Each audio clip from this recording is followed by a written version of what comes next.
Sema tena amen. Darasa langu litakuwa na darasa fupi hivi leo lenye kichwa cha somo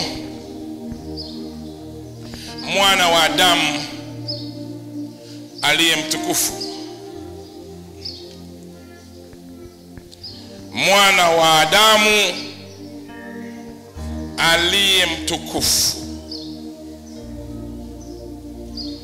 Mwana wa Adamu aliye mtukufu. Tuseme maneno hayo tena. Leo ni somo gani? Asante sana. Kama kanisa la Bwana lingeelewa kutukuka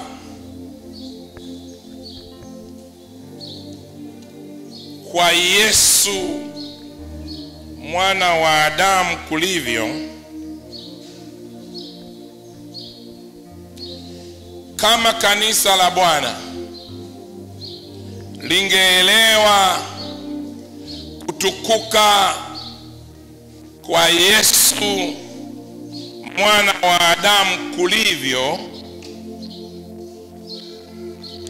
walimwengu wangalishikwa na butwaa. Walimwengu wangalishikwa na butwaa. Kama kanisa la Bwana lingeelewa kutukuka kwa Yesu Kristo kulivyo,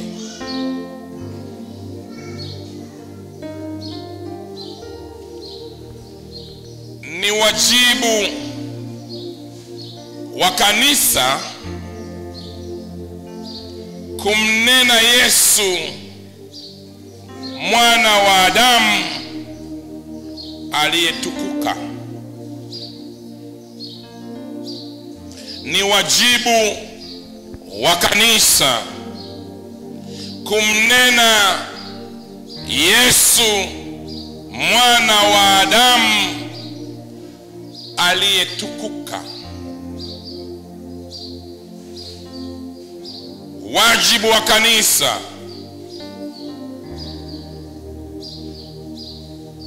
ni kumnena Yesu mwana wa Adamu aliyetukuka. Huo ndio wajibu wa kanisa.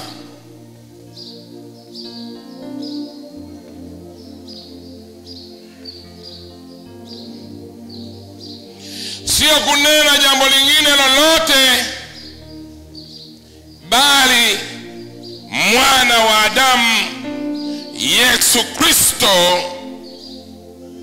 aliyetukuka.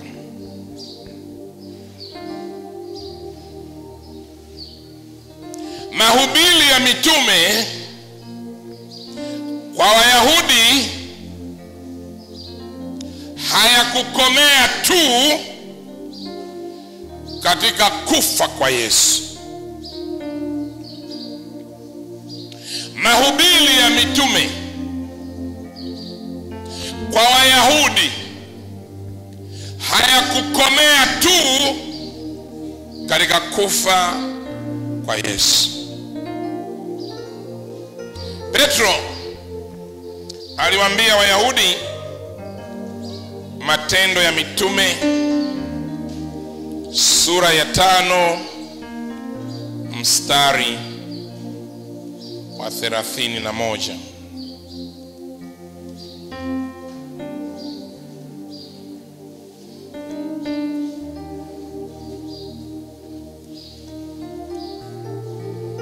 Petro aliwaambia Wayahudi maneno haya: mtu huyo Mungu amemtukuza kwa mkono wake wa kuume awe mkuu. Sijui kama tumefika. Kama tumefika tuseme amen. Andiko linasema mtu huyo Mungu amemtukuza kwa mkono wake wa kuume, awe mkuu na Mwokozi, awape Waisraeli toba na masamaha, ama na msamaha wa nini? Wa dhambi. Ona maneno mawili muhimu yale. Awe mkuu. Tuseme yote, awe mkuu na Mwokozi, awape Waisraeli toba na msamaha wa dhambi. Tunaona maneno hayo, amemtukuza.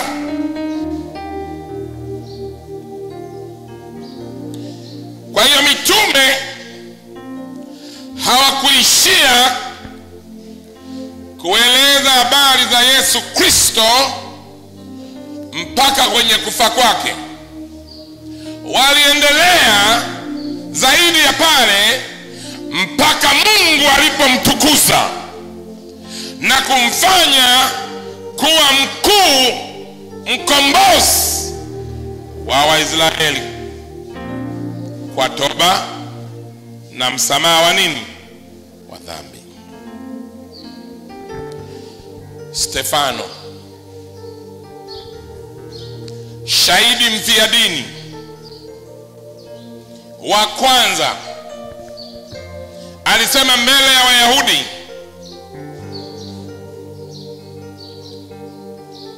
tazama, naona mbingu zimefunguka na Mwana wa Adamu amesimama mkono wa kuume wa Mungu. Matendo 7 mstari wa 55.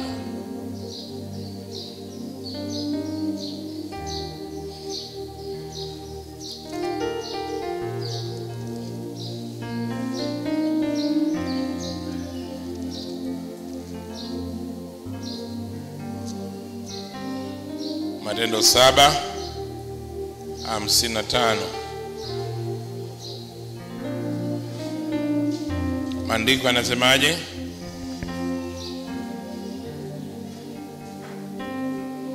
Basi waliposikia maneno haya, nimeanza 54, wakachoma mioyo yao, wakamsagia meno. Lakini yeye akijaa Roho Mtakatifu akakaza macho yake akitazama mbinguni, akauona nini? Akauona nini? Akauona nini? Akauona nini? Akauona utukufu wa Mungu. Na nani? Na Yesu akisimama upande wa mkono wa kuume wa nani?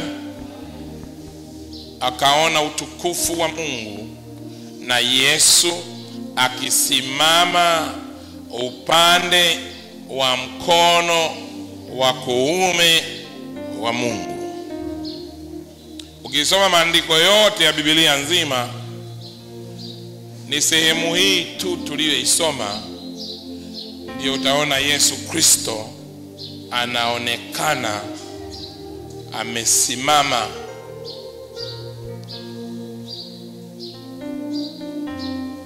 sehemu hiyo tu. Sehemu nyingine zote utakazosoma, na tutasoma kama Mungu atatupa nafasi, utaona Yesu Kristo ameketi mkono wa kuume wa Mungu Baba. Sehemu nyingine zote ameketi. Lakini sehemu hii alisimama. Kwa nini alisimama? Alisimama kwa ajili ya Stefano. kumpa heshima ya msimamo aliyouonesha katikati ya wapinzani wale. Yesu akasimama mkono wa kuume wa Mungu Baba.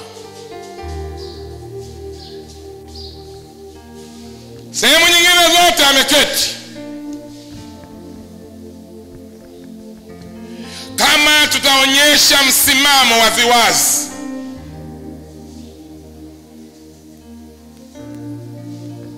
wa kuyakaza macho yetu mbinguni bila kujali watu wanakusudia kufanya nini na maisha yetu,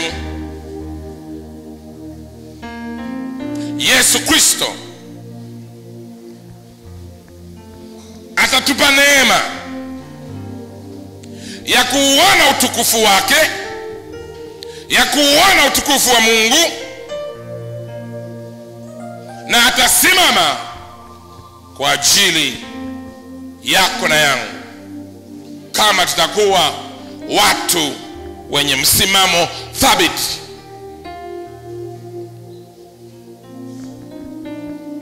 Amen. Nataka nitoe ufafanuzi. Biblia inaposema Yesu amesimama ama Yesu ameketi mkono wa kuume, ina maana gani? Nataka nitoe ufafanuzi.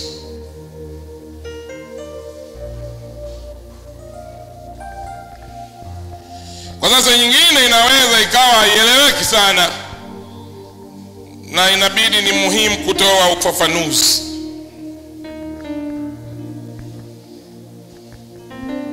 Mungu mara nyingi huwa anatumia lugha ya picha au maumbo ili kutupa sisi uelewa mzuri kuhusiana na mambo ya kiroho. Nitarudia sentensi hiyo. Mungu mara nyingi huwa anatumia lugha ya picha au maumbo ili kutupa sisi uelewa mzuri kuhusiana na mambo ya kiroho.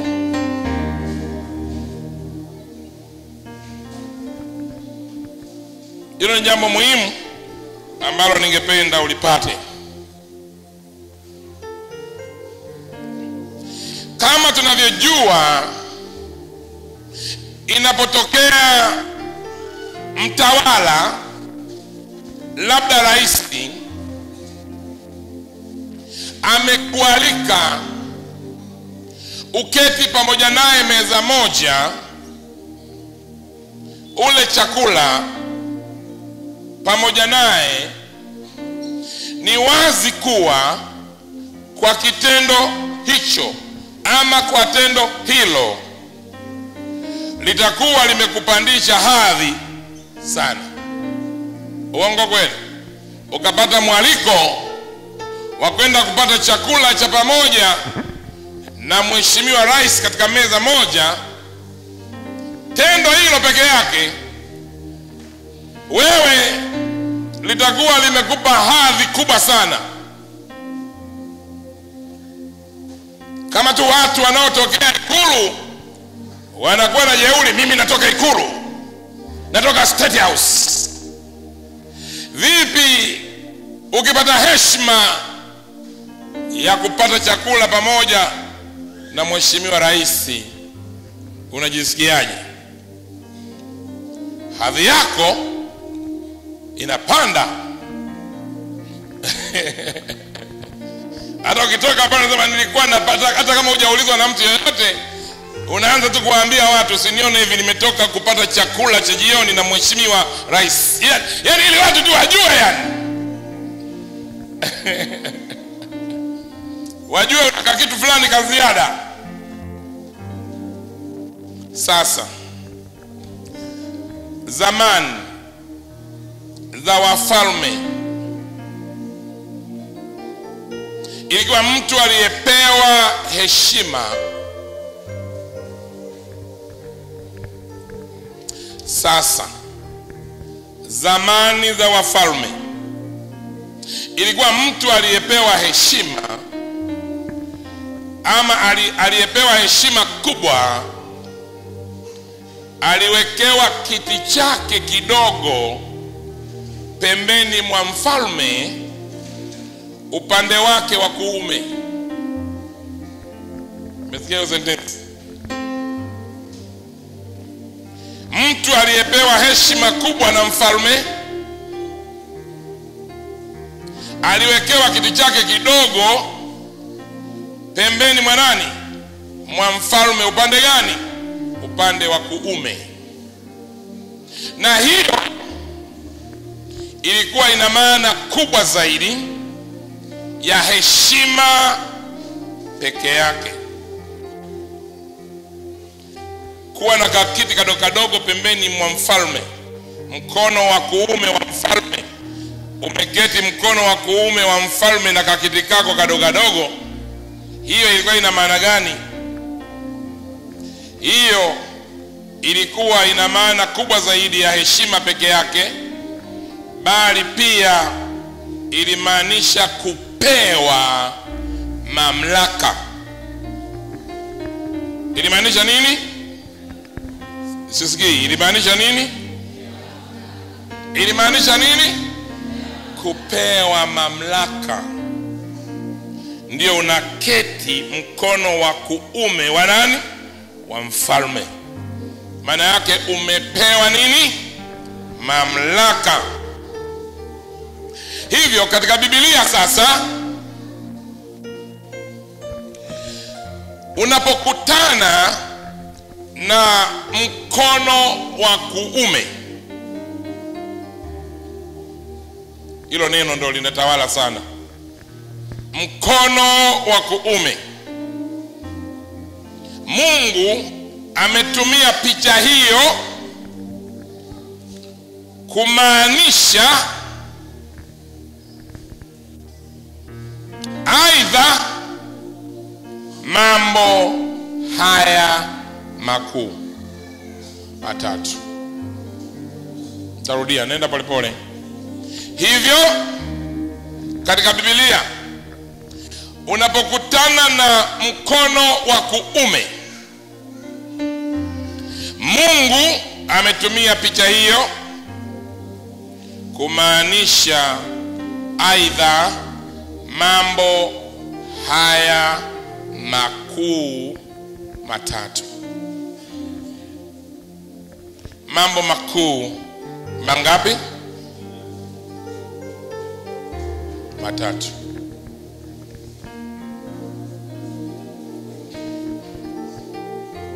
Utaona kwa mfano katika Matendo sura ile ya 2 mstari wa 37, Petro aliwaambia Wayahudi kuwa Yesu amepandishwa katika mkono wa kuume wa Mungu. Sasa anamaanisha nini mkono wa kuume? Anamaanisha mambo makuu matatu. Jambo la kwanza, anamaanisha heshima. Anamaanisha heshima.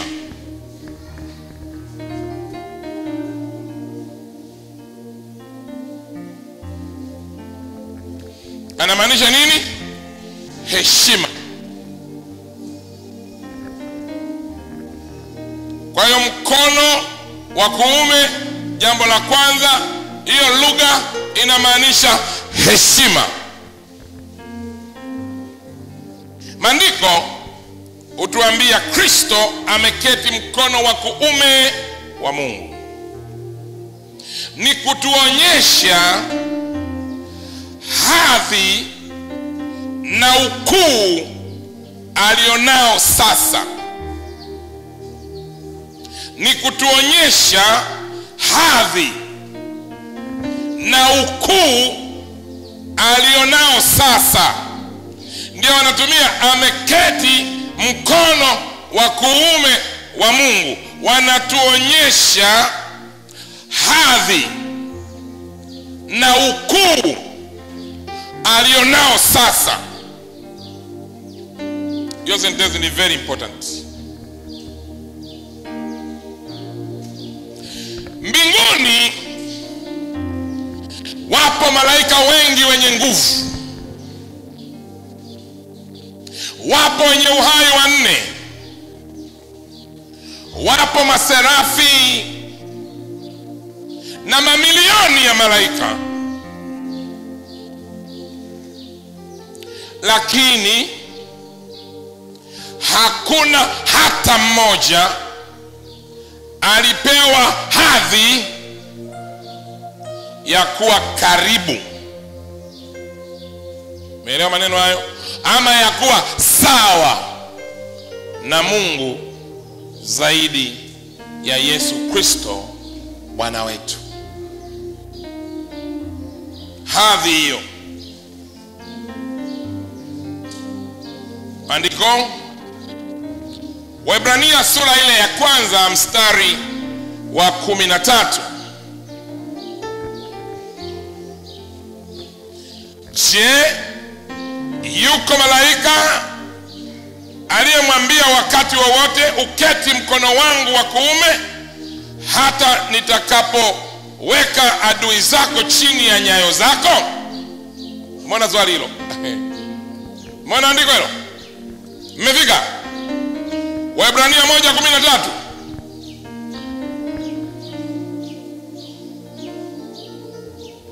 Je, yuko malaika aliyemwambia wakati wowote, uketi mkono wangu wa kuume hata nitakapoweka adui zako chini ya nyayo zako? Jibu ni la. Hakuna malaika yote aliyeambiwa maneno hayo. Mstari wa 14, je, hao wote si roho watumikao wakitumwa kuwahudumu wale watakao urithi wokovu? Sentensi ni kwamba malaika yoyote hajawahi pewa hadhi ya kukaa karibu na Mungu mkono wa kuume isipokuwa Yesu Kristo. Umenipata? Kwa hiyo aliyepokea heshima ya juu zaidi ya viumbe vyote ni Yesu Kristo Bwana wetu. Kwa hiyo aliyepokea heshima ya juu zaidi ya viumbe vyote ni Yesu Kristo Bwana wetu. Na ndiyo maana tunamwabudu, tunamtukuza, na heshima zote na shukrani zinamwelekea yeye tu peke yake. Nikipenda mnifuatishe hiyo sentensi. Hiyo sentensi nzuri sana. Utanifuatisha kwa nguvu. Sema, kwa hiyo aliyepokea heshima ya juu zaidi ya viumbe vyote ni Kristo Yesu Bwana wetu. Na ndiyo maana, toa sauti, na ndiyo maana tunamwabudu, tunamtukuza, na heshima zote na shukrani zinamwelekea yeye tu peke yake.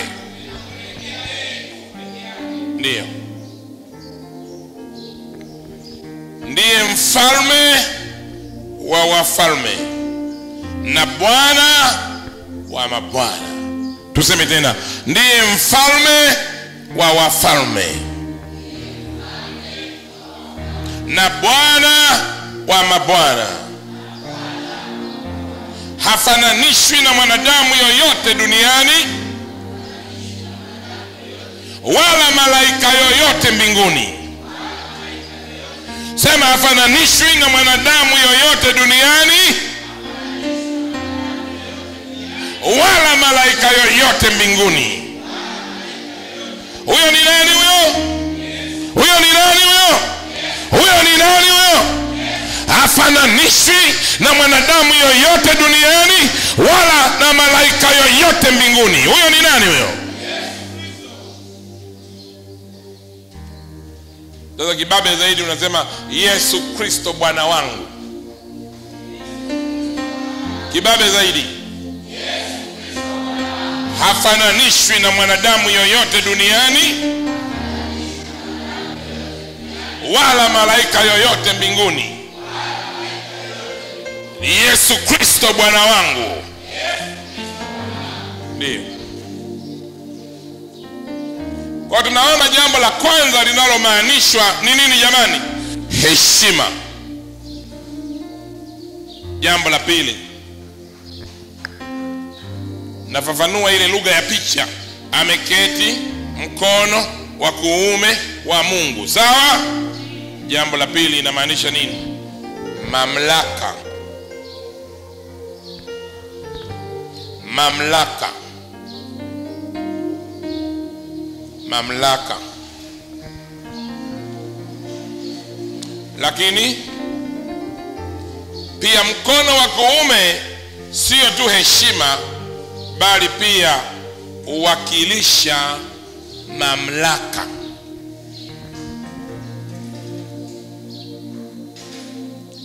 Kuketi kwake kule ni kuonyesha mamlaka ya kumiliki. Nataka nifafanue vizuri hapo polepole tuelewane. Kuketi kwake kule ni kuonyesha mamlaka ya kumiliki na kutenda jambo lolote, na kutenda jambo lolote, na kutiisha vitu vyote chini yake. Mambo matatu ni muhimu sana. Kuketi kwake kule ni kuonyesha mamlaka ya kumiliki. Anayo mamlaka ya kumiliki na kutenda jambo lolote. Uwezo wa kutenda jambo lolote wakati wowote kwa mtu yoyote kwa namna yoyote anayo Yesu Kristo, na kutiisha vitu vyote chini yake. Mambo makubwa sana. Na kutiisha vitu vyote chini yake.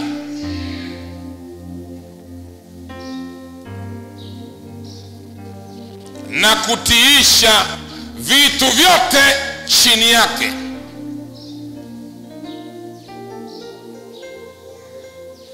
Mambo matatu muhimu. Kama ni mwanafunzi wa darasa hili, nimesema jambo la kwanza hapo ni nini muhimu sana. Na la pili, haujaelewa swali. Kwenye sentensi yangu ya mamlaka kuna mambo matatu muhimu. Matatu. Very important. Umeelewa? Wewe unanirudisha kwenye matatu yale ambayo nimeyaorodhesha. No. Niko kwenye matatu yanayoambatana na mamlaka.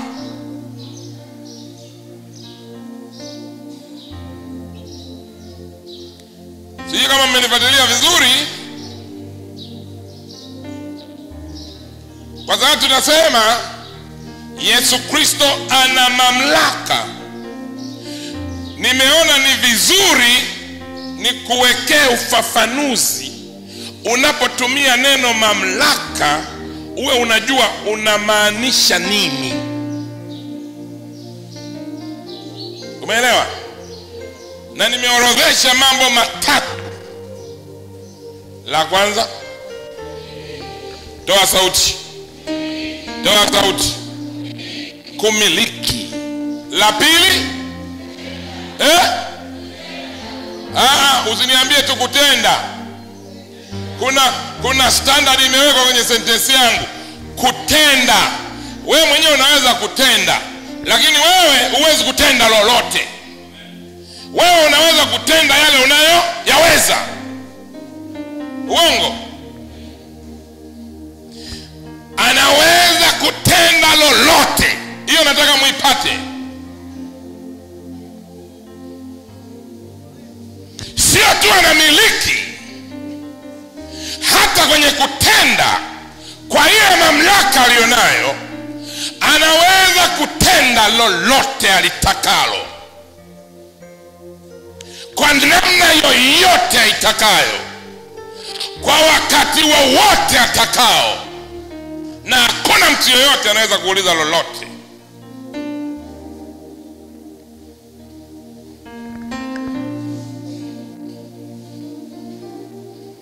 Menipata?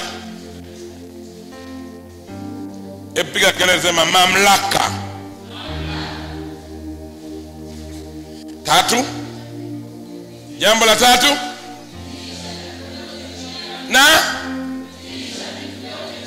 kuvitiisha vitu vyote wapi? Chini yake.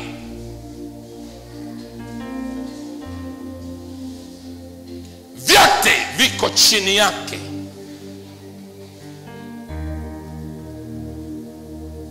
Vitu vyote.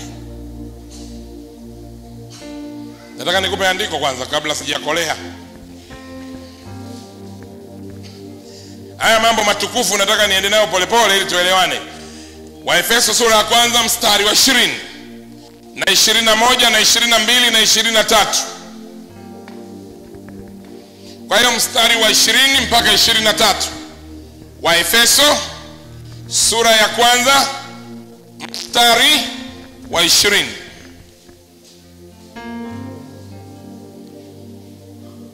Maandiko yanasema, si kama tumefika, fungua Biblia hapo tufike wote.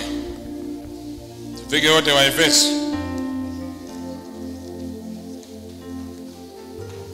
My God.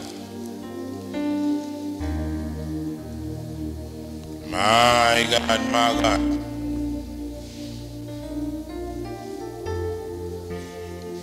Mmefika ndugu zangu? Maandiko yanasema namna hii: aliyotenda katika Kristo alipomfufua katika wafu, akamweka mkono wa wapi? Wa kuume. Katika nini? Katika ulimwengu wa roho. Kwa hiyo umeelewa Kiswahili?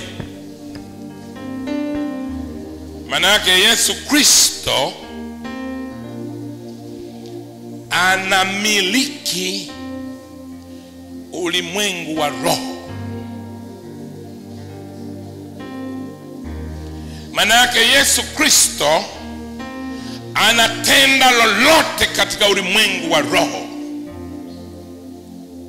Maana yake Yesu Kristo amevitiisha vitu vyote chini ya miguu yake katika ulimwengu wa nini?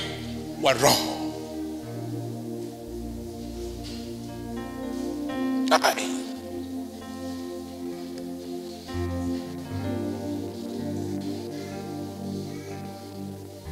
Ningekuwa na wahubiria watu mahali fulani na waelewa, watu ambao wanapenda ufafanuzi wa kina namna hii kwa sentensi tu hizo, wangempa Bwana makofi ya shangwe. Lakini watu wa majimbo wametulia kama hawapo, wako na mawazo yao. Ulimwengu wa roho ambao wachawi, mapepo, shetani, roho za wafu zinafanya vurugu kule, Yesu Kristo anaumiliki ulimwengu ule.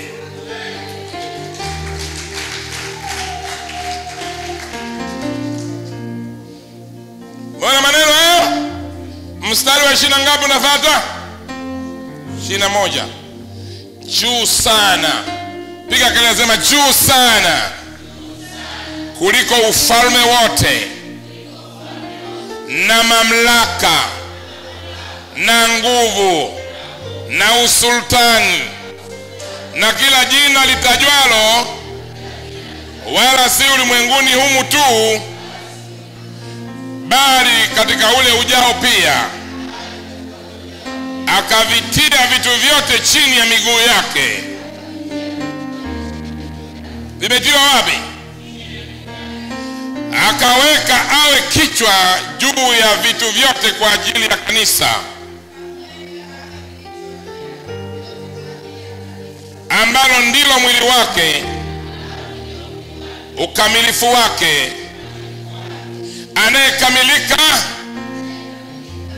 kwa vyote katika vyote katika vyote katika vyote katika.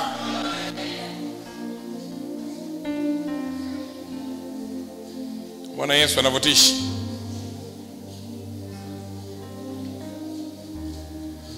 Bwana Yesu anavyotisha. Ndio maana uhitaji kuvaa hirizi.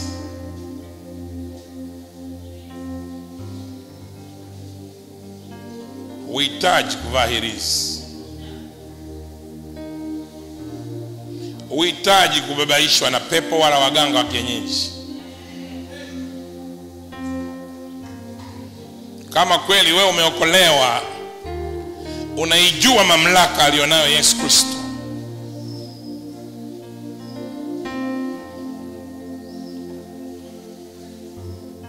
waulize wachawi wa Misri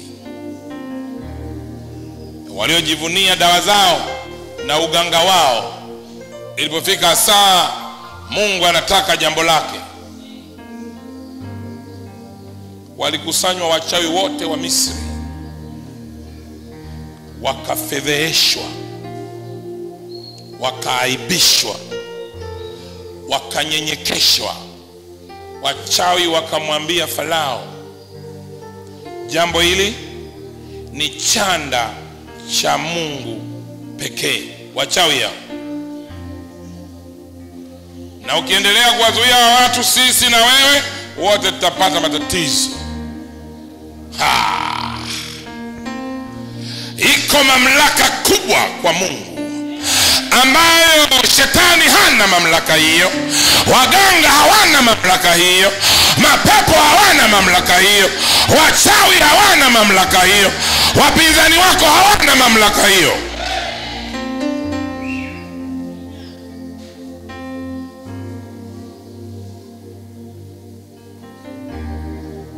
Huko wanakojifanya wao ni ulimwengu wa roho, wanaendaga na kurudi, huko ndiko Yesu anatawala na kumiliki. Na yale yote yaliyoko kule yako chini ya miguu yake. Hiyo inakuonyesha anaweza kuamua chochote dhidi ya hayo.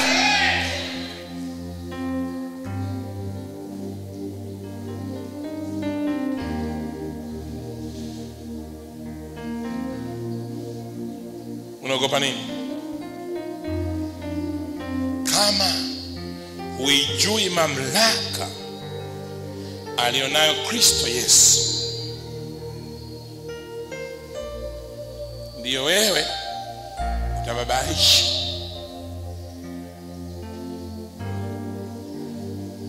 Utababaisha. Utababaika. Lakini ukijua hiyo mamlaka alionayo Yesu Kristo sasa, ubabaishi. Hakuna cha kukubabaishi. Hakuna cha kukubabaishi. Nasema hakuna cha kubabaisha.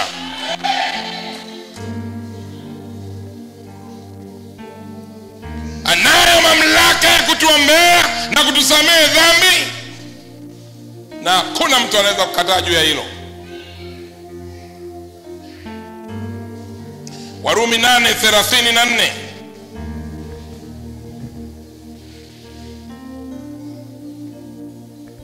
Ni nani atakaye wahukumu, ama ni nani atakaye wahukumia adhabu?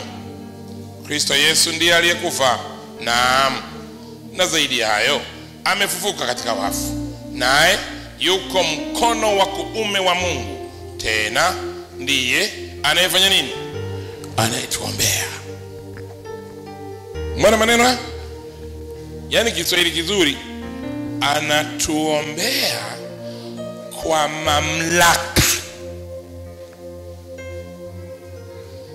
Anasema fulani na abarikiwe, fulani na aponywe, fulani na ainuliwe, fulani na apenye, fulani na atakasike, fulani na avuke. Anatuombea kwa mamlaka.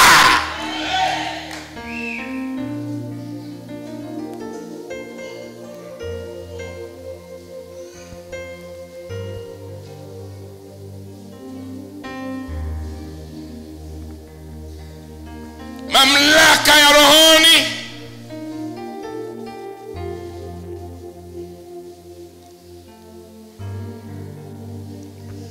na nguvu. Na mimi nataka nifafanue vizuri sana kwenye mamlaka.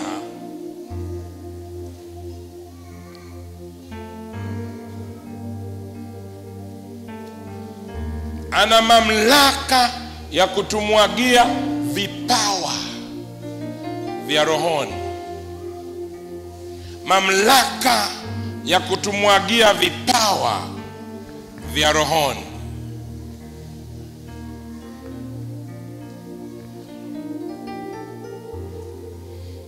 Vipawa vya rohoni. Katika Isaya sura ile ya 11, nafikiri nimewahi kuwafundisha pale. Kwa sababu ya muda wangu nimesema leo nisiendi sana, sitasoma. Vipawa vya mamlaka vya rohoni. Isaya sura ya 11. Mnataka nisome? Basi kama mnataka nisome, fungua.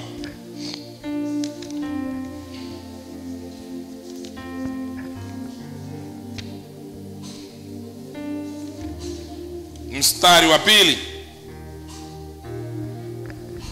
Na Ufunuo sura ya 1 mstari wa 12 mpaka 16. Nataka nifafanue vipawa. Niko sitaki kusoma hapa. Bwana Yesu alipewa vipawa vyote vyenye kuhusika na vyote vya mbinguni, duniani na kuzimu. Tarudia hiyo sentence. Bwana Yesu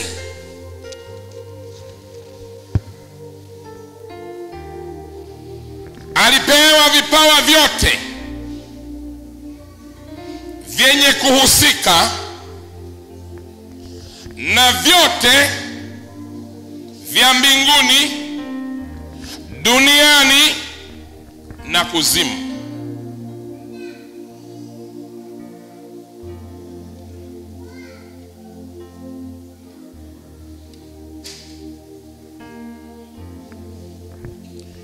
Kwa nini? Kwa sababu kwenye kutawazwa kwake ama kwenye kuketishwa kwake mkono wa kuume wa Mungu, ama kwenye kusimikwa kwake mkono wa kuume wa Mungu, kile kilichotumika na ambacho alipewa alipewa nguvu, mamlaka na uwezo.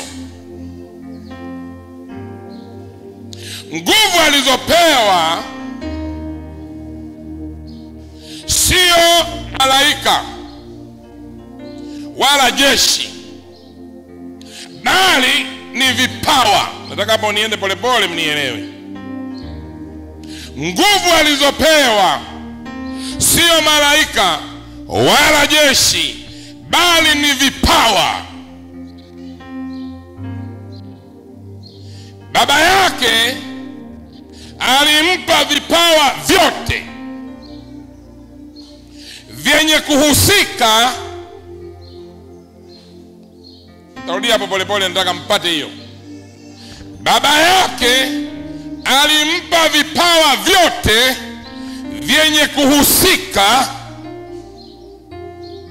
Paka hapo tayari? Vyenye kuhusika na uumbaji. Uumbaji, uongozi, utawala na mamlaka. Vipawa vyote vyenye kuhusika na nini? Uumbaji, uongozi, utawala na nini? Na mamlaka. Na chochote kilichoko mbinguni na chochote kilichoko duniani.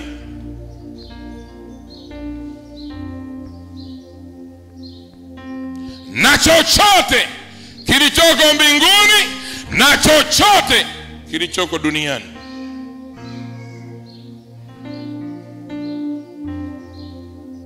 Yes,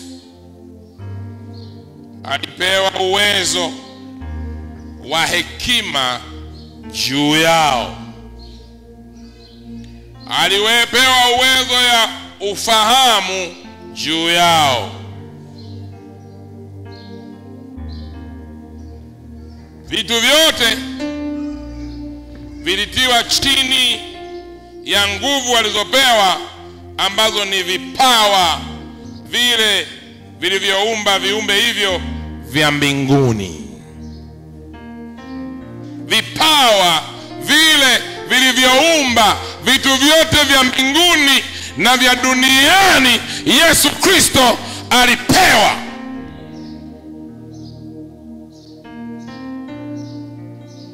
Na ndio maana Petro alipomkata yule askari sikio, Yesu alifanya kitu gani? Aliokota sikio lile, akabandika pale, damu ikaisha na sikio likanasa. Yuko fundi pale, kwamba umeharibu, naweza kuumba. Pam, jamaa kufanya hivi, sikio limeshika, kufanya hivi limeshika, akilivuta hivi limeshika. Anasema lakini kipande kilianguka. Kilianguka, lakini kuna fundi.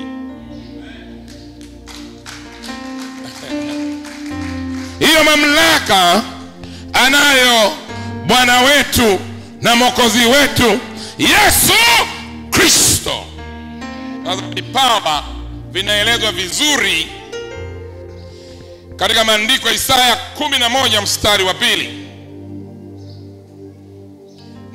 Nabii Isaya anavitaja vile vipawa kwa kutumia neno roho.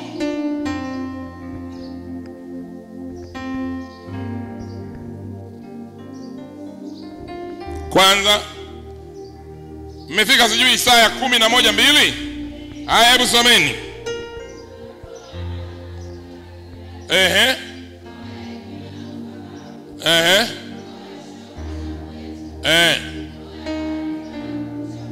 Roho ngapi hizo? Wewe tunasoma tu naunganisha, ngoja nikuwekee. Kwanza, roho ya Bwana. Roho ya Bwana moja. Roho ya hekima 2. Roho ya ufahamu 3. Roho ya ushauri 4. roho ya uweza 5, roho ya maarifa 6, roho ya kumcha Bwana 7.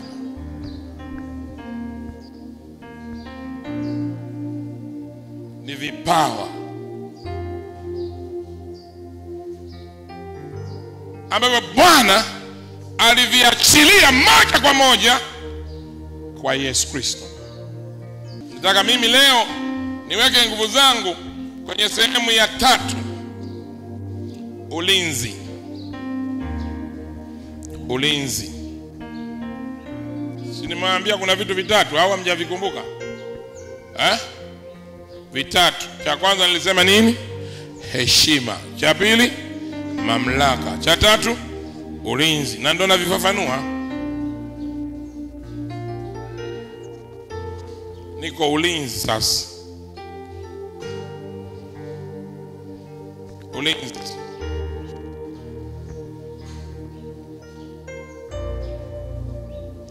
Unapokuwa karibu na mfalme, maana yake uko salama.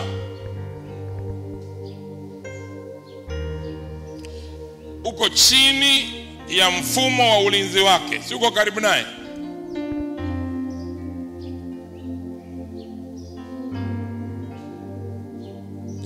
Hivyo Mungu kumweka Kristo kuumeni kwake ni kutuonyesha sisi ufalme wa Kristo hausumbuliwi na chochote, haukwepeki.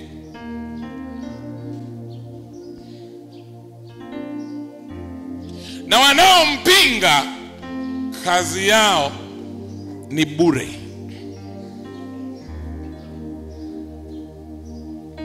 Na Mungu atawaweka maadui zake chini ya miguu yake.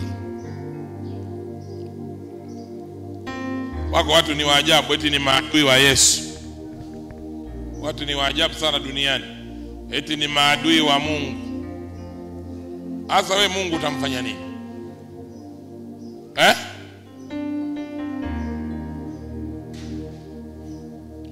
Na kama hadi Mungu ana maadui, jambo jema la kujifunza ni kwamba maadui hawaepukiki. Wao wanakuweza ama hawakuwezi, wapo tu. Maandiko yanasema Mungu huinuka katika kiti chake cha enzi, maadui zake usambaa. Sasa una wadui gani? Mwenyewe kainuka tu, nyinyi mmesambaa. Hata wao adui wenu utawasaidia nini? Na zingine anainuka tu anataka kujiangalia kwenye kioo, nyinyi mnasambaa, hana hata shida na nyinyi. Sasa nyinyi wa adui wenu utamfanya nini?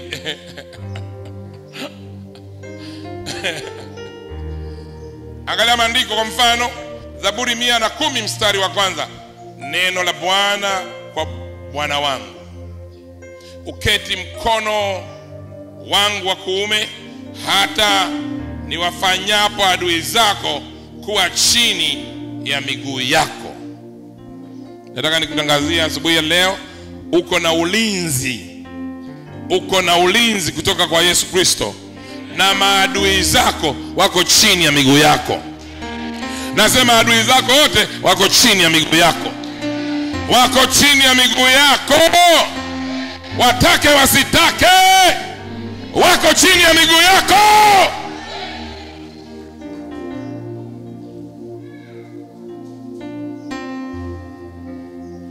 Utukufu ambao Yesu yuko nao unaelezwa vizuri sana katika Ufunuo.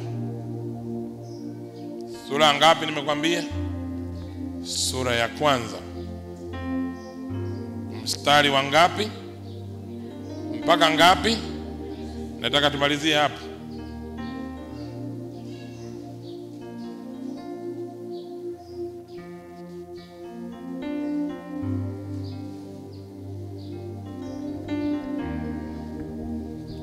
Kabla ya kusoma pale, nataka niseme sentensi moja muhimu. Jambo ambalo watu wengi hawajui ni kwamba Bwana anataka na sisi tumuweke yeye mkono wetu wa kuume. Maana yake tumpe heshima. heshima yake anayostahili katika mambo yetu, na yeye atatuheshimisha, atatuinua na atatulinda. Narudia hiyo sentence. Lakini jambo ambalo watu wengi hawajui ni kwamba Bwana anataka na sisi tumuweke yeye mkono wetu wa kuume. Maana yake tumpe heshima katika mambo yetu, na yeye atatuheshimisha, atatuinua na atatulinda. Kama Ufunuo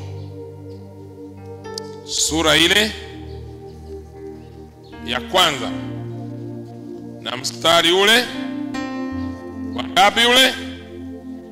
10 na ngapi jamani? 12. Bwana kusoma uone maneno hayo, hali ya Yesu Kristo aliyokuwa nayo.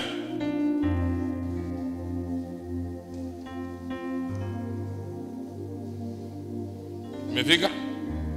Someni kwa nguvu. 1 2 3 twende. Sasa nataka ukiona soma uelewe Yohana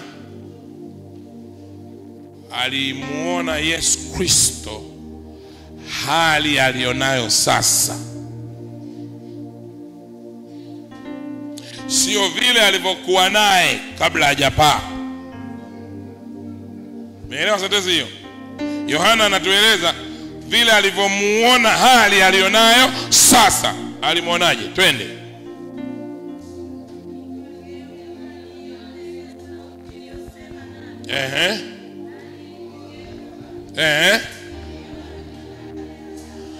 Aliona nini? Vinara vya taa 7 vya dhahabu.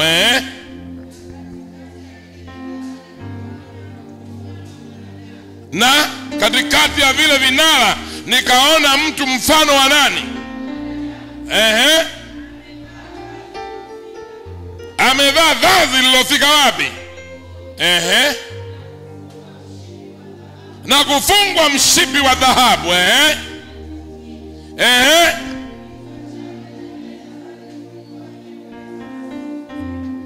Kichwa chake na nywele zake zilikuwa nyeupe kama nini? Sufi nyeupe. Kama theluji. Na macho yake kama mwali wa moto, na miguu yake kama shaba iliyosuguliwa sana.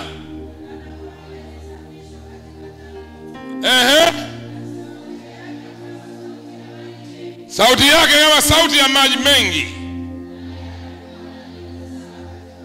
Na alikuwa na nyota 7 katika mkono wake wa kuume, na upanga mkali wenye makali.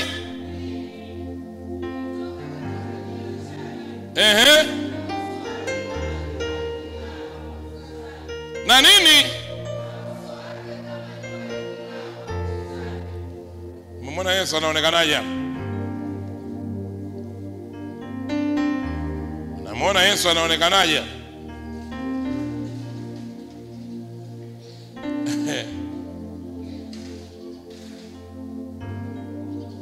Macho yake kama mwali wa moto. Anamaanisha nini? Yesu anaona vitu kwa kina, hakuna kinachofichika kwake.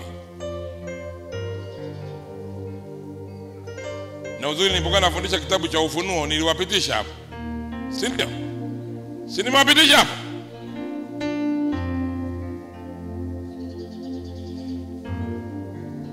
Yesu mwenye utukufu, Yesu anamiliki vipawa vyote vya uumbaji, vya uongozi, vya utawala. Anaweza Yesu kufanya lolote alitakalo na mtu yoyote hawezi kufanya chochote.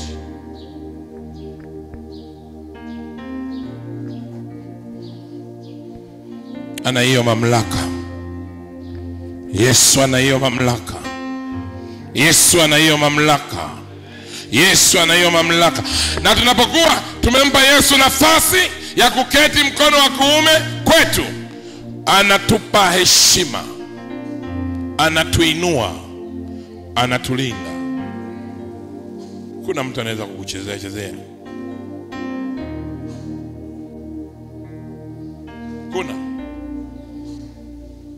Hakuna mtu yeyote anaweza kukuchezea chezea. Hakuna, hayupo.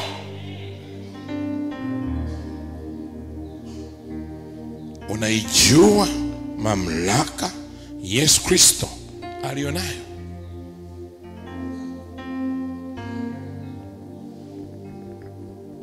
Pepo mmoja anasema mimi nimetoka kuzimu. Nikasema we pepo mpumbavu sana. Wenzako wanajisifia wametoka Marekani, wewe umetoka kuzimu. We pepo mpumbavu sana. Akaniambia wewe unadharau sana. Nikasema urudia tena, umetoka wapi? Pepo akasema sisemi. Nikasema umeona aibu, wewe mpumbavu sana. Unaniambia mimi habari ya kuzimu? Wenzako wanajivunia wameenda mbinguni, wametoka mbinguni, unatoka kuzimu.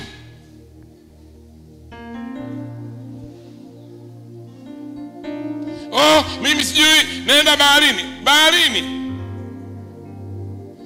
shughuli za watu wajinga ndo zinafanyika baharini huko. Watu wenye akili zao timamu wanafanya shughuli zao mbinguni. Baharini sasa kuna nini huko baharini? Kwa hiyo unapishana na nyangumi, papa, pweza. Sinaenda kama baharini ya wadude au? Kwa hiyo unatoka huko unanuka mashombo ya samaki, unakuja kututisha sisi. Eti nilikuwa chini ya bahari.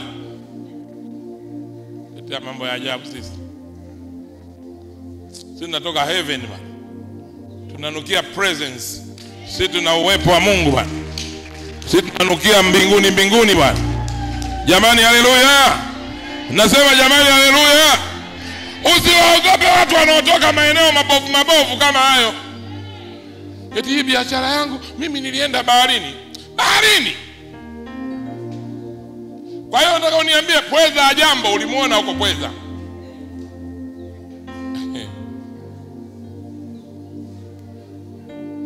Umeona Yesu Kristo mbinguni anavyoonekana na utukufu? Tukiwa naye karibu tutauona utukufu wake. Na kama tukiona utukufu wake, wewe unajua hatuwezi kuaibishwa. Hatuwezi kufelishwa. Hatuwezi kurudishwa nyuma. Hatuwezi kucheleweshwa. Hatuwezi kuzuilika. Utukufu wake huwezi kuzuia.